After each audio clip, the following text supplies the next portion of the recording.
तेको रोंदा देख नहीं सकदी नारो अकबर मिलदी हाँ तेको रोंदा देख नहीं सकदी नारो अकबर मिलदी हाँ तेको रोंदा देख नहीं सकदी नारो अकबर मिलदी हाँ ओ शाला खेर दे नाल बीच वने ओ शाला खेर दे नाल बीच वने उते दा वीर सफर मिलदी हाँ तेको रोंदा देख नहीं सकदी नारो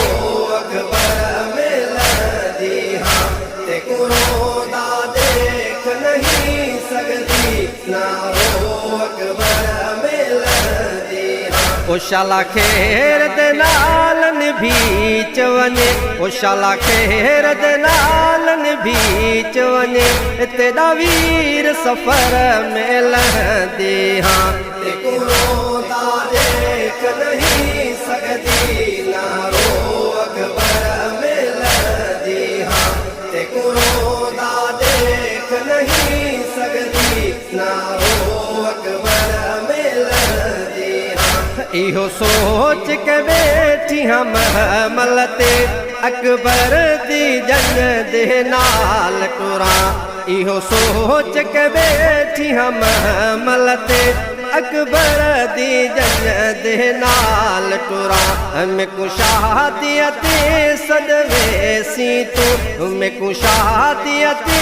सदवेसी तू इहो वायदा कर मिलदी हाँ तेको रोंदा देख नहीं सकदी नारो अकबर मिलदी हाँ तेको रोंदा देख नहीं सकदी नारो अकबर मिलदी हाँ जे वेदा ही तहां बेशक वञ न भेण कुवीर भुलावी तू जे वेदा है ता बेशक वञ न भेण कुवीर भुलावी तू तेरी राह विच होसी चन्न वीरण तेरी राह विच होसी चन्न वीरण मेरी पाक नजर मिलदी हाँ तेको रोंदा देख नहीं सकदी नारो अकबर मिलदी हाँ तेको रोंदा देख नहीं सकदी नारो अकबर मिलदी ओ मैं लहण तू पहले पुछ दी हाँ के वीर दीजे बारात टुरे ओ मैं लहण तू पहले पुछ दी हाँ के वीर दीजे बारात टुरे न भेण वने कोई नहीं अहदा न भेण वने कोई नहीं अहदा दसवीर खबर मिलदी हाँ तेको रोंदा देख नहीं सकदी नारो अकबर मिलदी हाँ तेको रोंदा देख नहीं सकदी नारो अकबर मिलदी हाँ ओ तेरी शादी देखण तू पहले आमोत वने मता सुगरा को ओ तेरी शादी देखण तू पहले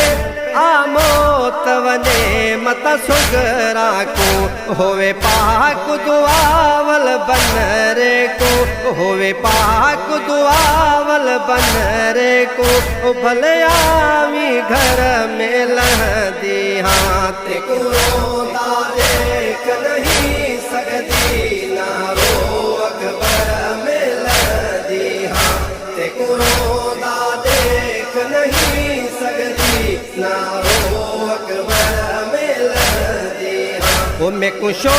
कहते दी शादी दा तू टुर वैसी में नहीं बचना हमें कुशो कहते दी शादी दा तू टुर वैसी में नहीं बचना तू फिकर न कर घर दे विच तू फिकर न कर घर दे विच तुड़वे सामर मिल ते कुरोदा देख नहीं सकदी ना रो अकबर मिलदी हाँ ते कुरोदा देख नहीं सकदी ना रो अकबर मिलदी हाँ दरवेश दसावा में कीवे है कीती भेड़ कुबीर विदा दरवेश दसावा में कीवे है कीती भेड़ कुबीर विदा बस आखिरी वेले आती है बस आखिरी वेले आती है चुमवीर दसर में लहदी हाँ ते कुरोदा देख नहीं सकदी ना रो अकबर मिलदी हाँ ते कुरोदा देख नहीं सकदी ना रो अकबर मिलदी